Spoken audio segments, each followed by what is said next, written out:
Last Monday, December 28, 2020 was the 37th virtual flag-raising ceremony hosted by no less than the Provincial Engineering Office. Engineer Mario Batar's department bantered all the hard work of his men from road concreting and rehabilitation, construction of government facilities, and a lot more.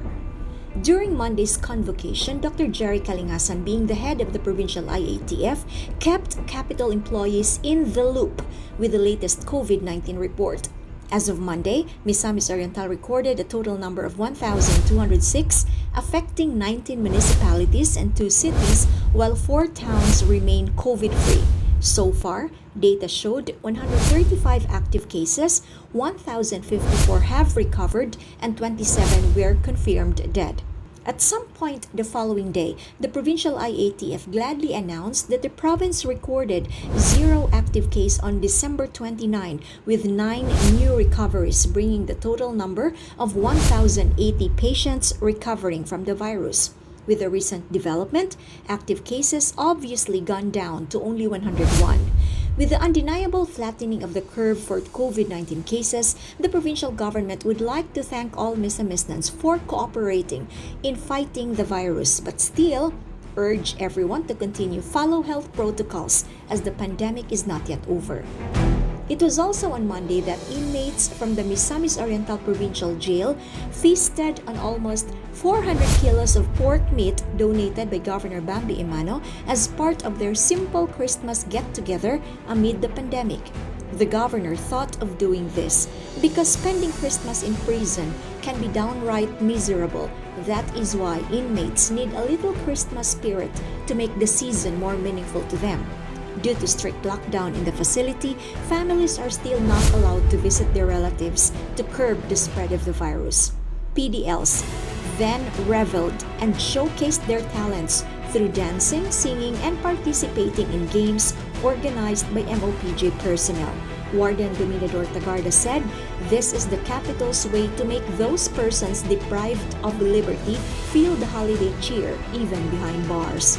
The inmates then expressed their deep gratitude and appreciation to Governor Bambi for always supporting programs that benefit the well-being of the underprivileged like them. To date, MOPJ is still COVID-free. Additionally, on Monday, the provincial government of Misamis Oriental, through the Provincial Tourism Office, kick-started the celebration of the 2021 Cuyamis Festival with its festival booth competition participated by 17 municipalities across the province. The celebration is the annual Thanksgiving for the abundant harvest of Cuyamis or coconut in Misamis Oriental. Due to the pandemic where the celebration shall be held virtually, Tourism Officer Attorney Jeffrey Saclot had to visit each participating municipality to check on their entry for the competition. Each of the participating booth, apart from showcasing the structural design of their kiosks, also featured their respective products under the One Town, One Product program.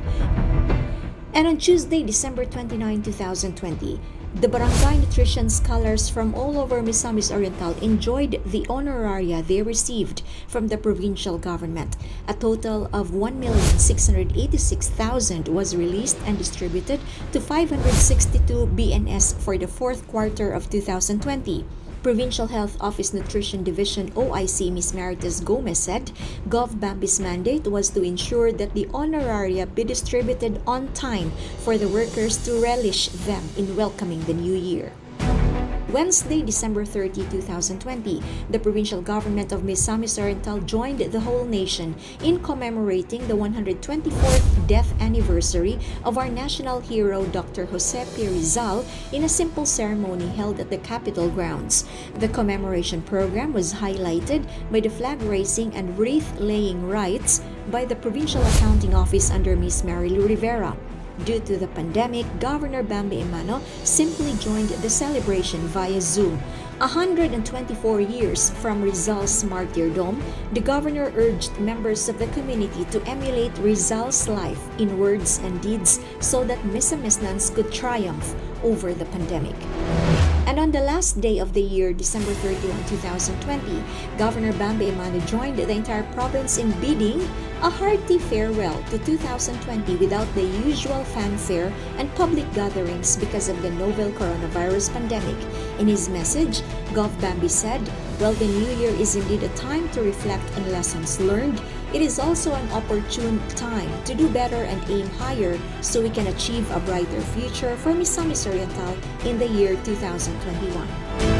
And from December 18 to 31, the Travel and Arrival Committee of the PIATF continued to assist arrivals of 593 LSIs and 152 ROFs, bringing a total of 12,401 Misamisnons who have been carefully assisted since the Balik Probinsya program in May of 2020. We survived 2020. We endured the challenges and some of us even discovered newfound strength. And this is reason enough to say thank you for the opportunity. From the PGMO family, Happy New Year to one and all. Jinky Receipt, PIO.